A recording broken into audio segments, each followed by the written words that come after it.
In the dusty hills and olive groves of Sicily, sometime in the mid-1800s, something was growing in the shadows, something born not in chaos, but in silence. Sicily was technically part of a unified Italy, but in reality, the reach of Rome rarely touched the island in any meaningful way. Law enforcement was weak, the justice system was riddled with corruption, and the landowners, many of whom lived far from their estates, were left vulnerable. This is where the seeds of the Sicilian Mafia, later known around the world as Cosa Nostra, began to take root. At first, these were not gangsters in the modern sense. They were men who called themselves men of honor, protectors of property and enforcers of order. They offered protection in places the law could not reach. They collected debts when no one else could. They decided who could sell lemons and oranges and who couldn't. They filled a vacuum of power left behind by the collapse of the old feudal system, positioning themselves between the local population and the distant Italian state. For the average farmer or merchant, dealing with these local bosses felt more real and more immediate than anything coming from the mainland government. They called it omertà, a code of silence that wasn't just about keeping quiet. It was about loyalty, fear, and the understanding that if you spoke out, there would be consequences. People didn't go to the police because the police couldn't help them, and worse, the police might be on the mafia's payroll. If your cousin got shot or your business was burned down, you stayed silent. If someone offered you protection for a fee, you paid it. And if you saw something, you didn't. As the 19th century moved along, the mafia began to organize more formally. Different clans or families controlled different territories. There was no central leadership at the time, but there was a loose network of alliances, blood ties, and mutual interests. These groups began to collect money from landowners for protection services.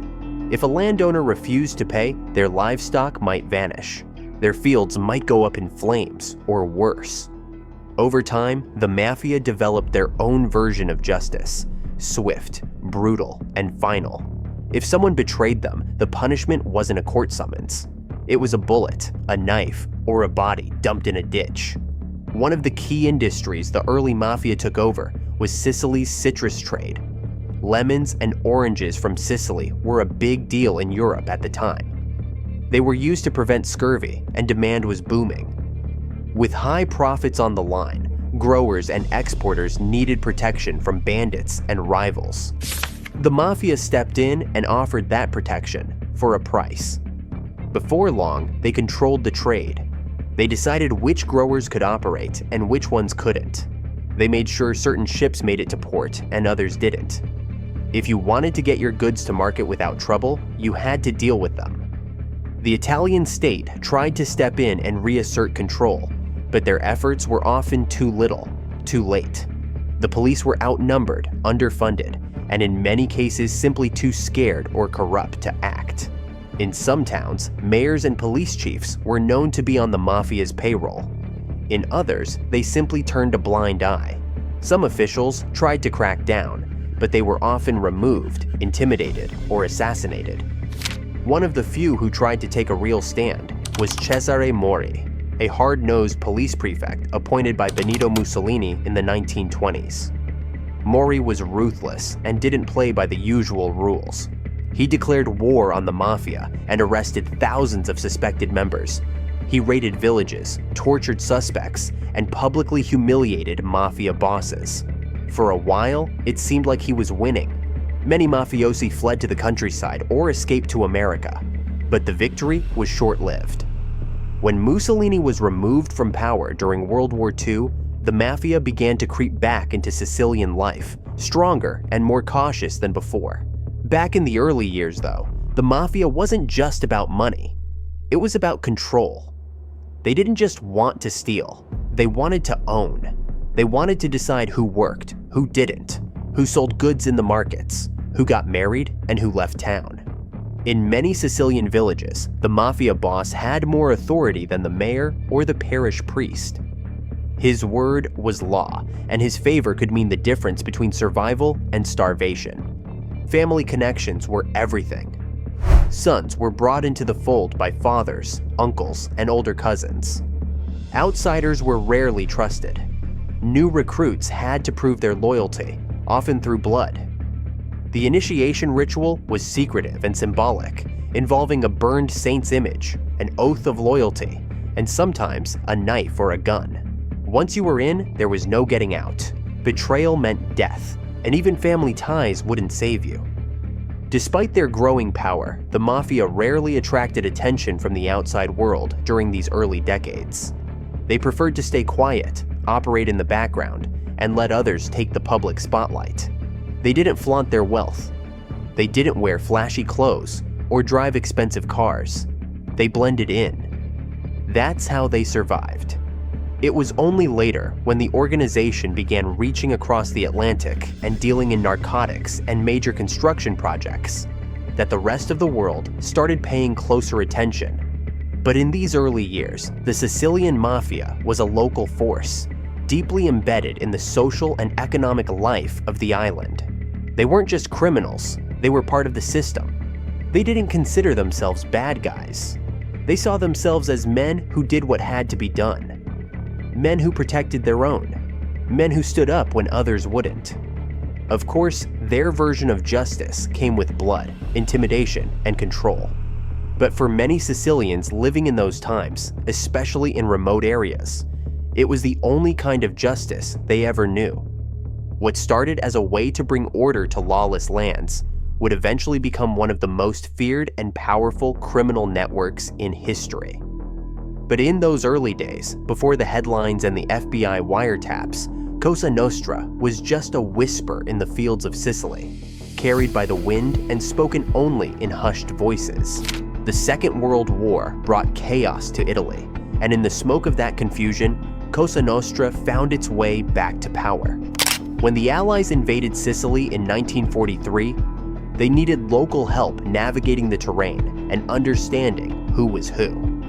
Through a mix of desperation and convenience, American intelligence officers made contact with Sicilian Mafia figures, some of whom had been jailed or exiled during Mussolini's crackdowns. These men offered support in exchange for their release and a return to influence. Some historians argue that this quiet deal between the Allies and the Mafia paved the way for Cosa Nostra to re-establish itself quickly once the war was over. By the late 1940s, Sicily was no longer just recovering from war, it was being rebuilt. Money from the Italian government and the United States began pouring in to jumpstart the economy. Public contracts were everywhere, from building roads to repairing ports and creating housing. The Mafia didn't just take advantage of this opportunity, they took control of it. They positioned themselves as middlemen, deciding which companies got the contracts, how much was skimmed off the top, and who got hired for the work. If a company refused to play along, their equipment might be stolen, their workers beaten, or their project mysteriously delayed. This was the beginning of a new phase for Cosa Nostra. They were no longer just rural enforcers or citrus racketeers. They were businessmen now, shadow rulers of a booming post-war Sicily. Their tentacles reached into construction, transportation, public works, and even the black market, which flourished in the hard years after the war. Through intimidation, corruption, and calculated violence, they began to dominate both legal and illegal economies. The old world rules of honor were still present, but profit had become the new religion. At the same time, the Sicilian Mafia began renewing its ties to the United States.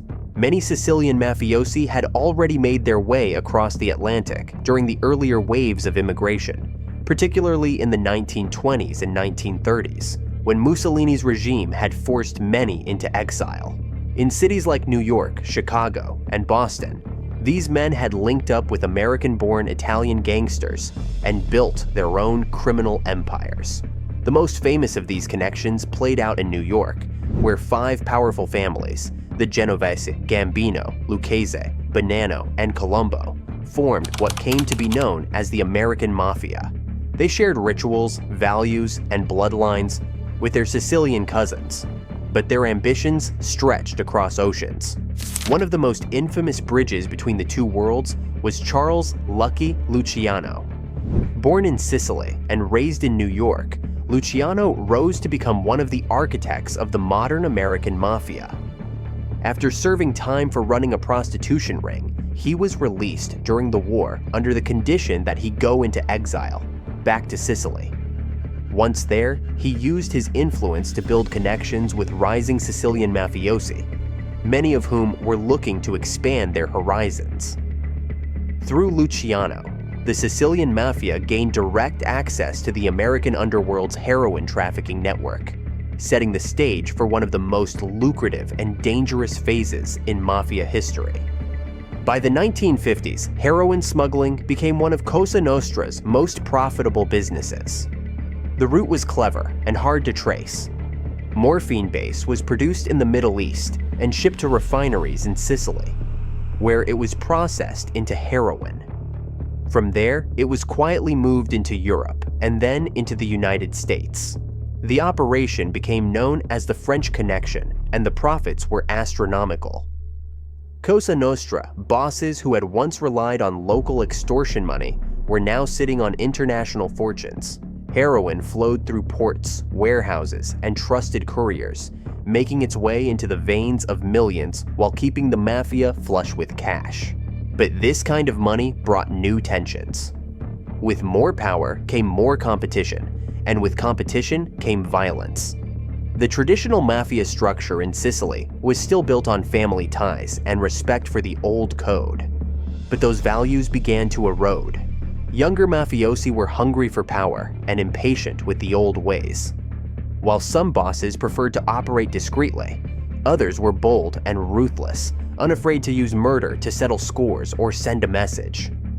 The mafia also began to move deeper into politics.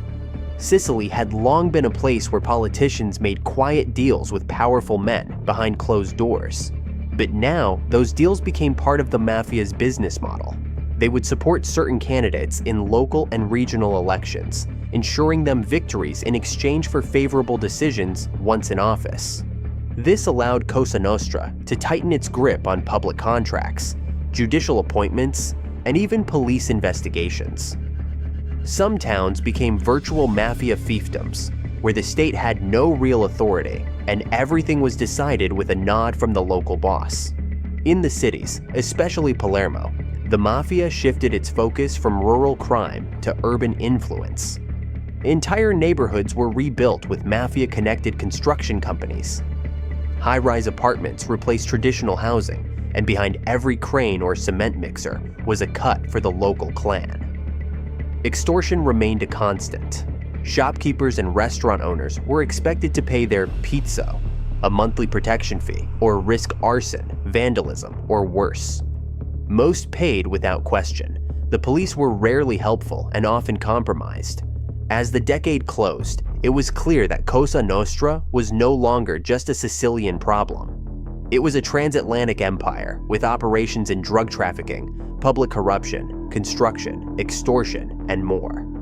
The organization had grown far beyond its humble roots, and its bosses were no longer simply feared. They were rich, powerful, and deeply entrenched in the systems that were supposed to protect society. But beneath the surface of this apparent success, something darker was stirring. Rivalries were heating up. Young bloods were circling. The mafia's golden age was coming, but so was the storm that would nearly destroy it. By the time the 1960s rolled around, Cosa Nostra had reached a kind of peak in Sicily. Its leaders were more powerful than politicians.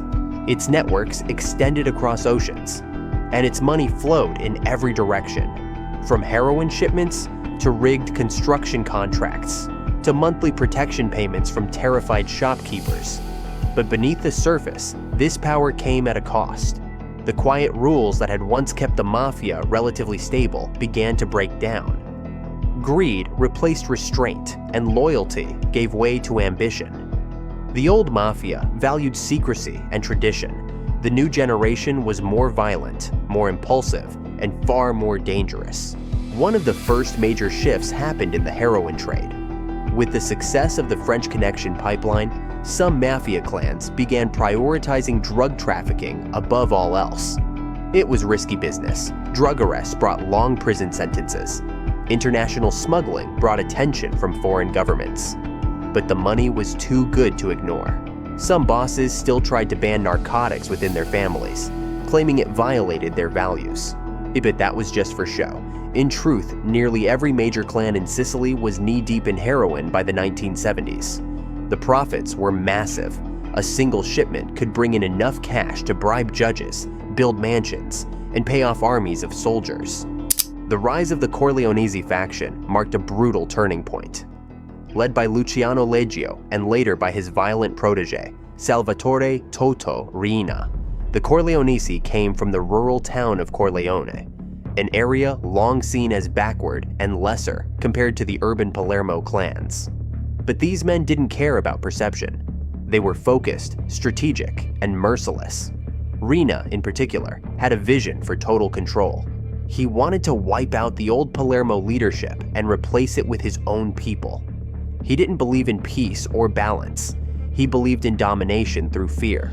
What followed was known as the Second Mafia War, and it was one of the bloodiest internal conflicts in mafia history.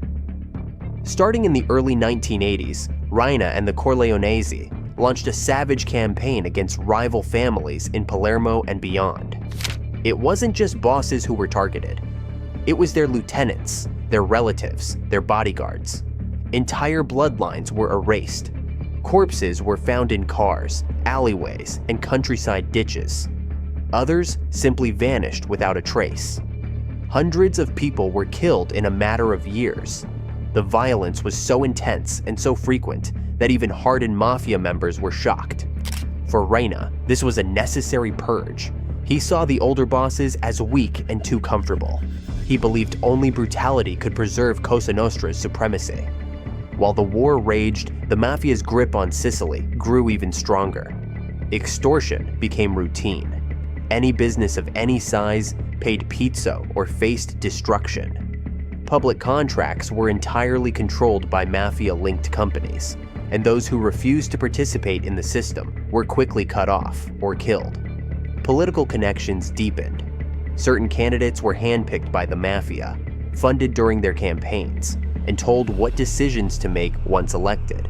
The mafia didn't just operate within the law, it shaped the law to serve its needs. But the bloodshed began attracting attention that the mafia couldn't control. Judges, journalists, and honest police officers started asking hard questions. Some of them paid with their lives. In 1979, journalist Mario Francese was murdered after investigating the Corleoneses' rise. In 1982, General Carlo Alberto dalla Chiesa, sent to Palermo by the Italian government to fight the mafia, was assassinated in a hail of gunfire just months after his arrival. These killings weren't quiet messages, they were statements of power. Riina and his allies believed they were untouchable, and for a time, they were. But not everyone was willing to be intimidated. A small group of prosecutors in Palermo, led by Giovanni Falcone and Paolo Borsellino, began working around the clock to unravel the mafia's structure. They used new legal tools, wiretaps, and most importantly, testimonies from defectors, mafiosi who had broken the code of silence, often out of fear or revenge. One of the most important was Tommaso Buscetta, a former boss who gave investigators a detailed map of Cosa Nostra's internal workings. He described how the commission, a kind of governing board made up of mafia bosses, oversaw all major decisions and disputes. He named names, exposed deals, and confirmed what many had long suspected. The mafia wasn't just a criminal network, it was a parallel state. With Buscetta's help and the tireless work of Falcone and Borsellino, the Maxi trial began in 1986. Held in a specially constructed bunker courthouse in Palermo, the trial charged hundreds of mafia members with crimes ranging from drug trafficking to murder. The courtroom looked more like a fortress than a hall of justice, a reflection of the danger surrounding the case. Over the course of several years, more than 300 gangsters were convicted. It was a historic moment. For the first time, the Italian state appeared to be fighting back and winning. But the mafia was not going to go quietly. In 1992, both Falcone and Borsellino were assassinated just weeks apart. Falcone's death came first. He was driving with his wife and 3 bodyguards near Capaci when a bomb planted under the highway exploded, killing everyone in the car. The blast was so powerful, it created a crater in the road and shook the entire country. Borsellino was killed not long after by a car bomb in Palermo, just outside his mother's home. These killings sent shockwaves through Italy. They weren't just attacks on individuals, they were acts of war against the state. Public outrage exploded. Thousands poured into the streets in protest.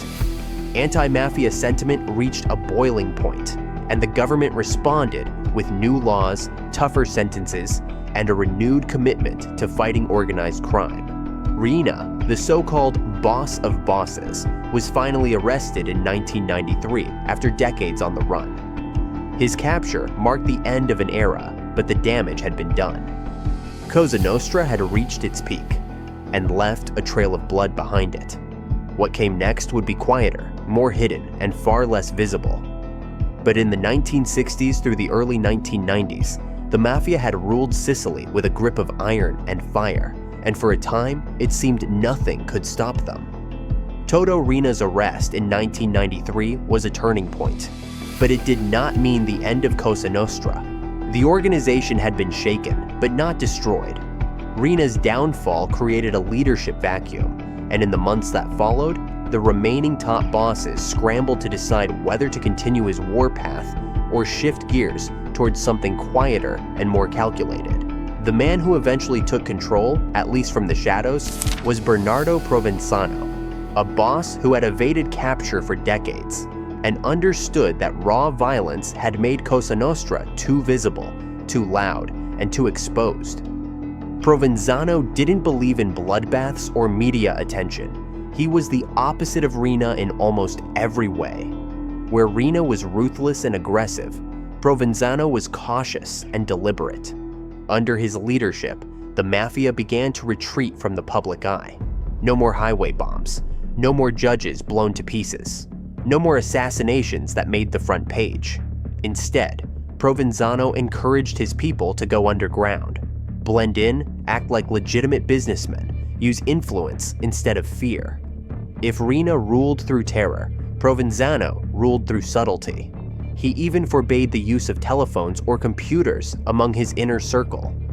Communication was done by handwritten notes, delivered in person to avoid surveillance. This change in strategy didn't mean Cosa Nostra stopped being dangerous. It meant they evolved. They refocused their efforts on money laundering, front companies, real estate, and construction. They reinvested in politics, not through backroom threats, but through campaign financing, silent partnerships, and the quiet buying of favors. They shifted from overt racketeering to quietly infiltrating public contracts and regional economies. While some of the violence remained, especially in rural areas, the major cities of Sicily saw a mafia that looked more like a boardroom than a battlefield. The arrest of Provenzano in 2006 was another symbolic moment.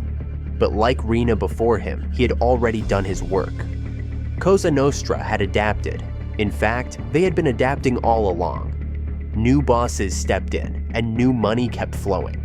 The organization began investing in wind farms, garbage collection, agriculture, and tourism, all legal industries with huge profit potential. On the surface, many of these ventures looked perfectly clean. But underneath, they were being used to launder illicit earnings and funnel bribes to keep local officials in line. One of the biggest shifts in this era was the Mafia's relationship with the public. For decades, fear kept people silent. But after the killings of Falcone and Borsellino, the tide started to turn. Citizens began to speak out. Grassroots anti-mafia groups sprang up, especially among young people. Businesses started refusing to pay the pizzo and instead joined anti-extortion organizations. School programs were created to educate kids about mafia influence, and public memorials honored the victims of mafia violence. In cities like Palermo, once completely under the mafia's thumb, public resistance became more visible. The Italian government too stepped up its game. New legal frameworks made it easier to seize assets from suspected mafia members. Special anti-mafia prosecutors were given more resources and security. The use of pentiti, former mafia members who turned state witness, became more common and more effective. These defectors gave testimony that helped dismantle entire networks. Wiretaps, surveillance, and financial audits became powerful tools in the hands of law enforcement. The mafia was no longer operating in total darkness. They were being watched, tracked, and occasionally taken down. Yet, despite all this, Cosa Nostra never truly went away. Their power may have diminished, but their influence still lingered. They were no longer the only major criminal group in Italy. Organizations like the 'Ndrangheta from Calabria and the Camorra from Naples began to dominate certain areas and trades, especially cocaine trafficking and weapons smuggling. But Cosa Nostra held on to its roots in Sicily, especially in smaller towns where loyalty and silence still meant survival. What made Cosa Nostra unique was its ability to evolve. When violence brought heat, they went quiet. When police cracked down on smuggling, they turned to legal business fronts. When public outrage made extortion difficult, they used shell companies and political connections to get what they wanted without breaking a single window. They understood that power didn't have to be loud, it just had to be constant. They weren't chasing headlines anymore, they were chasing longevity. By the 2000s, the mafia looked very different from the brutal force it had been in the 1980s. Its leaders wore suits instead of carrying guns. They met in cafes instead of bunkers. Many of them had never even held a weapon in their lives, but they had access to bank accounts, judges, contractors, and politicians. They didn't need to kill to make you obey. They just needed to control the systems around you. The digital age brought new challenges and new opportunities. Online banking, cryptocurrency, and global financial systems created fresh ways to hide and move money. Cybercrime started creeping into mafia operations, and investigators began seeing evidence of digital fraud, phishing schemes, and investment scams connected to traditional crime families. The mafia may have been born in the countryside of Sicily, but it had learned to move through modern networks just like everyone else. Still, the organization remains rooted in its old values: family, loyalty, silence. The rituals, though more discreet, still exist. Blood ties matter. Betrayal is not forgotten. The mafia of today is less visible, but just as calculated. They've learned that a single murder can bring 100 cops, but a quiet deal over drinks can buy a politician. And once you own the system, you don't need to control the streets. Cosa Nostra isn't what it used to be, and that's partly by design. They've learned that survival means being patient, adaptable, and quiet. They've watched other criminal groups rise and fall in flames, but they've stayed in the game by staying off the radar. And while law enforcement continues to hunt them, dismantle their cells, and seize their assets, the organization still finds ways to regenerate. New faces, new fronts, new tactics. Even now, in the villages of Sicily, or in the marble halls of certain government offices, their name still carries weight. Not because of what they do, but because of what they've done. Because people remember. And because somewhere, behind a clean desk and a polished smile, there's always someone ready to whisper the old code, honor the old oaths, and keep the shadow of Cosa Nostra alive. From lemon groves to heroin routes, from car bombs to boardrooms, Cosa Nostra has evolved but never vanished. Though many bosses are behind bars or buried, their legacy survives in whispers, in fear, and in power. The mafia changed its face, but its heart still beats quietly in Sicily and beyond. Understanding their journey is not just about crime, it's about how power hides in plain sight. If you found this story gripping, hit that like button and subscribe for more deep dives into the world's most dangerous criminal empires. There's more where this came from, only on this channel.